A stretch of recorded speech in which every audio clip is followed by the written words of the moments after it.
Good afternoon, good evening. God bless you all. Thank you for being here. I really appreciate you being here and to watch this video. Today the video I have is a video of how I created a names puzzle for kids so they can learn how to spell their name. This video I actually recorded about 4 months ago, the main part of the video. Today I'm just doing this intro here in my garage. It's hot today. It's summer in Arizona. I live in the Tucson area and the monsoons have been rolling through, so humidity is much higher than it's been lately, and it's also very hot. I'm pretty sure easily 120 here in the garage. So I'm just recording this intro for this video, but before I go and show you how that was my process to create this game puzzle for the kids, I would appreciate if you can click the bell and for the notifications. Also, if you like, share this video and make some comments. That way, YouTube knows that this video has been somewhat useful for you. And as you can see, I'm trying to do some voiceovers or translations of most of my videos that I have created to this point, which is about 17, 18 of them. And so I'm gonna have Spanish and English for those who prefer the English language. So that's just what I want to let you guys know. Thank you for being here again. Share the video and let's move on with the video. Thank you. Well, the first thing we do is open your program you're going to be creating your product with. In this case, I'm using Carbide Create Pro. Make a space or material of the size of material you're going to be working with. Next is to make a rectangle of the size of the final product you want to create. In this case, I'm making a rectangle that is about 4 inches tall and 12 inches wide. Also going to be switching the corners to make them rounded corners or fillet corners. Keeping in mind that this is going to be a kid's gift, so that way they'll have eliminate as many of the sharp edges as possible, and then make it fit within the material. This I'm going to be using Aromatic Cedar, and I'm going to be finishing in oil, so Katie decides to chew on it, should be okay. Next thing, we're gonna put the name. So in this case, the name of the kid, of the little girl, is Natalia. And the next thing, we're gonna pick a font that is an easy font that doesn't have too many I don't know, fancy lines and all that. So I'm gonna be using Arial Bold Rounded. You see me picking it. Here we go. Arial Black, Arial Rounded, MT Bold. And we're gonna mark it as bold also to make it even a little more chunkier. Then we're gonna move it to near the area that we're going to be working with it, and then we're going to expand it. I'm going to try to leave about ½ inch on the left and the right side of the material so I don't cut too close to the edge. And as you can see, the letters are not as tall than the material, and I want to have something that is substantial for this. So I'm going to deselect the keep aspect ratio, and I'm just going to stretch it to make it fit within the space. And there you go. That's my letters. As you can see, those inner corners are very pointy and the bed will not be able to get there. So we're gonna have to fix that. In order to do that, we're gonna go back to the text and we're gonna select in this area. We're gonna create them into vectors. So we're gonna make them into lines. That way we can manage and play with them individually instead of like font. And we're gonna make all those corners about half the size of the bit that you're going to be working with. In this case, I'm using a 1/8 bit, so that would be we'll have to make this about 1.7 or thereabouts. That way, each one of those corners are big enough for the bit to go in and do its job and still look nice, and I'll be able to make it fit inside the puzzle. In this case, I made it 1.75, I believe. So I take each one of those and go to my corner right there, and then just click on those, each one of them, and delete the original. So now I'm going to select all the others. That was just to test it on the first letter. I'm going to go back and select all the fonts, all the letters, and every corner that is a 90 or very sharp corner I'm going to eliminate and make them rounded. And you see me going through every letter. The T's, the A's, the L, and again the last A. Perfect. After we do that, we need to go and make a copy of that letter of that word, which this is now my pocket. Now we're gonna make a copy to use as my letters or inserts inside those letters. So here we go, we pick those letters. So I'm gonna make an inside offset, and it should be about half a mil, so 0.02 inches should be enough to make it loose enough, and then they will fit in the pocket. So 0.02, and then when you go back inside, you see me scrolling in, and we're gonna eliminate the outside of the two lines. I could have also marked it to eliminate original vectors, but that's it. We're gonna be eliminating the outside of the two. In the inside pockets, we're gonna take the inner one. In that case, we're gonna do that for every single letter.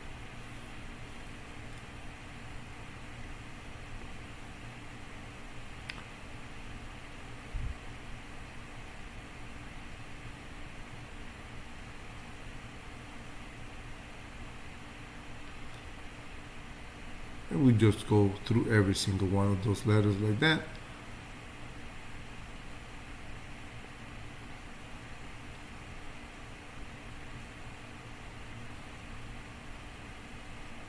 And the last letter.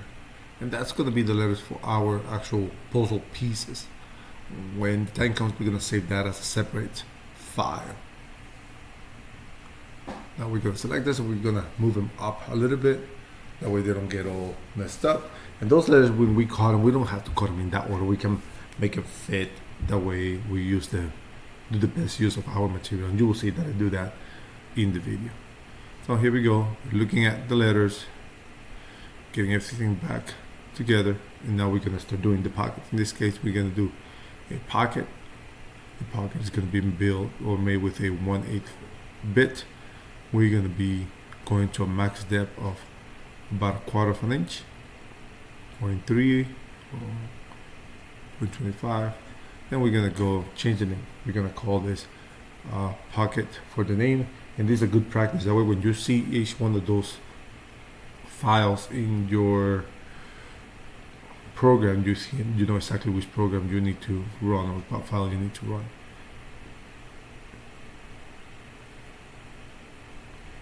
There we go. We've saved that. Here's my pocket. Okay. Just gotta check, make sure that I have a good speed and feeds and speed for this piece of job that we're gonna be doing. And this is gonna be, what you see me using here are kind of generic. Remind them the material I'm using is Aromatic Cedar, which is very, very soft material, so I can push my machine through. But it's all going to depend on the machine you have and what bits you have, how good or dull or fresh are the bits you're going to be using. So all that is going to affect and determine how much speed or feeds, what are the feeds and speeds you're going to be using.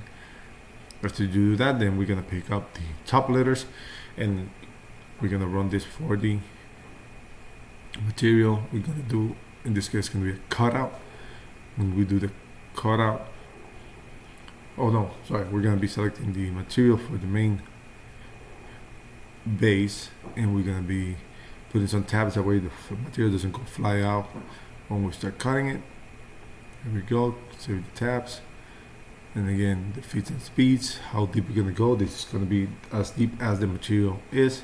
I don't normally like to put like a 0.2, 0.1 extra inches on it. That way I know that it cuts completely through and I don't have to deal with only with the tabs. There we go, here's the material. And I believe the material that I was using is 3/4 of an inch, so 0.75, or just shy of 0.75. Also the tabs, I don't like big tabs. And normally the standard size for a tab is 12 millimeters, which is about 1/2 inch. I normally reduce it to 1/4 inch or 1/3 of an inch. That way it's just 0.3 of an inch. That way it's easier to cut them and I don't have to sand that much. We're gonna go and save this. We're gonna save this as my first file. And this is gonna be name base, Natalia. And here we go. We save that.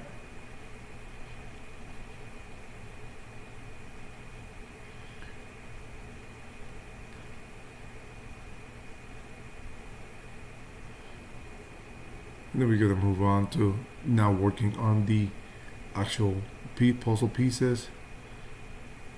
And we're gonna move those to, we're gonna disable those. Actually, we're gonna end up disabling the whole group.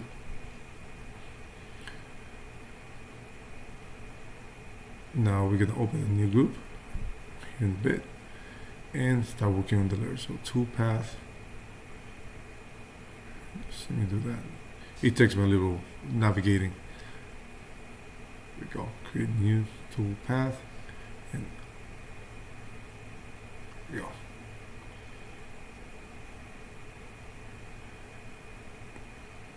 Gonna do a cutout. Yes, with what we selected. We're using the 8-bit. We're gonna tell them how deep we're gonna go in each cut. What's my speed, perfect.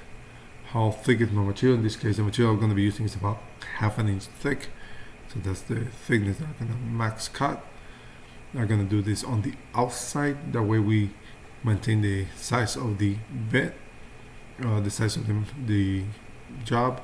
And we're going to name it, again, we name it so we can easily find those files later.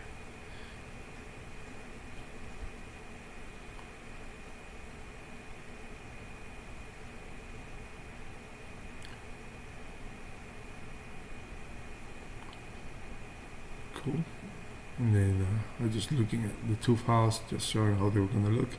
It's going to be two different size materials. We'll work on that. Here we go. I'm just gonna delete that. That way, when I save it just the one file. Save as. It's gonna be, I believe it's named puzzle base, or in this case letters or pieces. Save that file.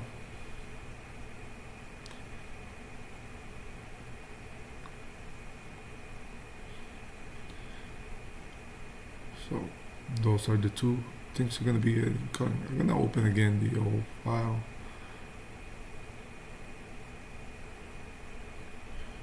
So you see here, open the original one, and we're going to create now the G code for each one.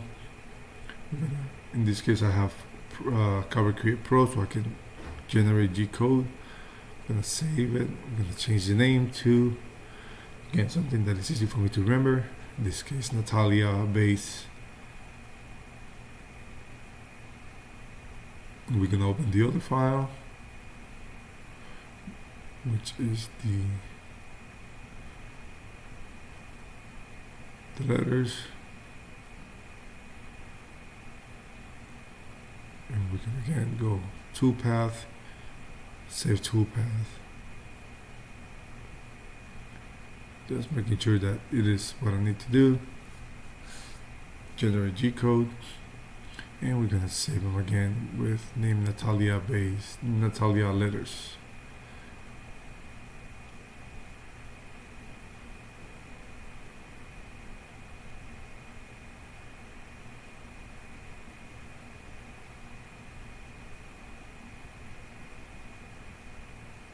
And there we go. From here, well, the next step will be to open the program where we send our file to the machine. In this case, I use G-Sender from the company CNC Labs for their Longmill machines. So here you see me find the first file, G code.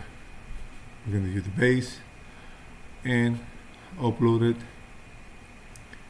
And right there, that is how it's going to get cut. From here, we just go to the machine. You see, that's the bit that I was going to use. Here's the material, Aromatic Cedar. As I set up the bit for it and set up my 0 and all that, it's going to continue working it.